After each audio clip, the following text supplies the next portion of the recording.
시간은 10분에서 15분 정도였고 여러 주제에 관해서 심도 있게 대화했다 이렇게 전했습니다. 정 회장은 트럼프 당선인과 만나서 무슨 이야기를 나눴냐라는 질문에 대해서는 공개할 수 없다 이렇게 이야기를 했고요. 하지만 정 회장이 기업인이고 트럼프 당선인도 기업인들을 굉장히 선호하는 성향으로 알려져 있죠. 이 때문에 아마 대화 주제는 정치나 외교 이런 쪽이 아니라 국내의 어떤 기업 상황이나 혹은 앞으로의 미국 사업 계획 등에 대한 이야기를 주고받았지 않았을까 이렇게 예상이 되고 있습니다. 정 회장은 미국 첫 행정부 2기 출범을 앞두고 트럼프 당선인을 만난 첫 한국 기업이 됐죠. 이에 따라서 앞으로 트럼프 정부와 소통을 하게 될 민간 외교로서 역할에도 관심이 집중되고 있고요. 정 회장은 또 트럼프 말고요. 일론 머스크 테슬라 CEO와도 별도로 회동한 것으로 전해졌습니다. 잘 알려져 있는 것처럼 머스크는 그 자체로도 워낙 유명한 인물이기도 하지만 트럼프 행정부에서 정보 효율부의 공동수장으로 일할 예정이지 않습니까? 더욱이 이번 모임에서도 트럼프 바로 옆자리 아닙니까?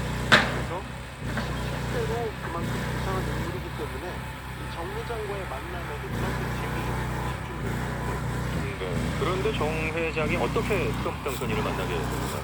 이 정 회장은 마르라고 강금과 관련해서는 트럼프 당선인의 장남입니다. 트럼프 주니어가 아주 나력한 역할을 한 것으로 전해지고 있습니다. 정 회장이 트럼프 주니어와 매우 돈독한 사이로 알려져 있어요. 두 사람 모두 배경이 비슷한데 독실한 기독교 신자로 알려져 있고 그걸 바탕으로 친분을 쌓아서 지금은 서로 그러니까 이거 불어인데 형제라고 서로 부를 정도로 굉장히 돈독한 관계라고 알려져 있고요.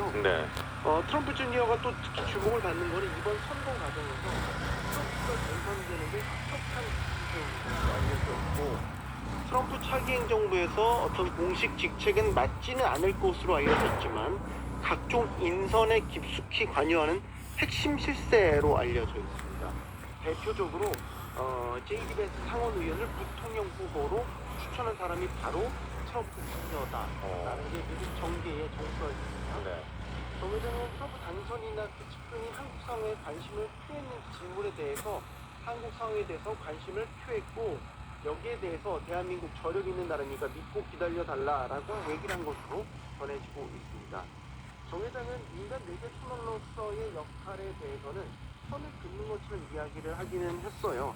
하지만 트럼프 주니어와의 친분으로 인해서 앞으로 원하든 원하지 않든 트럼프 행정부와의 민간 소통 창구로서 역할에 어쨌든 재계에서 기대가 커지고 있고요. 이런 것들 때문에 오늘 주식시장에서 정 회장의 트럼프를 만났다는 소식에 신세계 그룹주들이 일제히 급등하는 이런 모습을 보였습니다. 자, 삼성전자가 미국 반도체 투자에 따른 보조금 지급을 확정을 지었죠? 네, 그렇습니다. 주말 사이에 나왔고요. 삼성전자가 이제 미국 텍사스주 테일러시에 신규 투자를 결정한 반도체 공장 건설과 관련해서 미국 상부와 47억 4,500만 달러, 우리 돈으로 6조 9천억 원의 직접 보조금을 받는 계약을 최종 체결했습니다. 이 보조금은요, 지난 2022년에 의회의 초당적 지지를 받아서 통과한 반도체법에 근거한 보조금이 되겠습니다. 그러니까 미국의 반도체 투자를 유도하기 위해서 이 투자에 따른 보조금을 지급하는 게 이제 법의 근거가 돼 있고요. 바이든 행정부 임기 한 달을 앞두고 최종 보조금 규모가 결정됐습니다. 다만 이번에 확정된 보조금 47억 4,500만 달러는 당초 지난 4월에 체결했던 예비거래각서 당시에 발표했던 보조금 64억 달러와 비교를 하면 많이 줄었어요. 26% 줄어든 금액이거든요. 또 앞서 보조금 규모를 확정 지은 인텔이나 TSMC, 마이크론과 비교를 해도 보조금 절대 규모가 좀 적습니다. 이유가 있는데 삼성전자의 그 투자 계획이 일부 변경이 됐습니다. 그래서 이 테일러시에 직접 투자하는 투자액이 당초 440억 달러에서 370억 달러로 줄어든 영향입니다. 일단 보조금 액수는 감소를 하기는 했지만 보조금 지급을 일단 확정 지으면서 삼성전자로서는 한숨을 돌리게 됐습니다. 한 달 뒤에 미국 대통령으로 임기를 시작하는 트럼프 당선인이 이 반도체 보조금을 지급하는 데 있어서 굉장히 부정적인 것으로 알려져 있기 때문에 자칫 이 보조금 확정을 짓지 못한 채 다음 정부로 넘어가게 되면은 트럼프 행정부에서 이 협상을 원점에서 다시 해야 될 수도 있는, 삼성 입장에서는 최악의 상황을 맞이할 수도 있었기 때문이죠. 예. 하지만 당초 약속한 것보다는 보조금 감소폭이 너무 큰 것 아닌가요? 그게 좀 너무 크죠. 이게 삼성이 투자금이 줄어든 그 퍼센티지가 16%예요. 예. 근데 이제 그 보조금 지금 26%가 26%. 감소를 했으니까 그것과 비교를 해도 너무 좀 많이 깎인 것 아니냐 이런 지적이 나오고 있고, 다른 그 미국 기업들이나 뭐 대만 기업들도 일부 깎이긴 했는데 그 기업들과 비교를 해도 너무 많이 큰 폭으로 깎인 거긴 합니다. 근데 여기에는 삼성전자의 투자 규모 절대치가 축소된 것뿐만 아니라 예를 들면 세부 수치도 좀 봐야 돼요. 예를 들어서 뭐 최신 반도체 생산 비중이 어떻게 되는지 이런 부분들을 봐야 되거든요. 근데 이런 것들은 공개가 안 된 상태란 말이죠.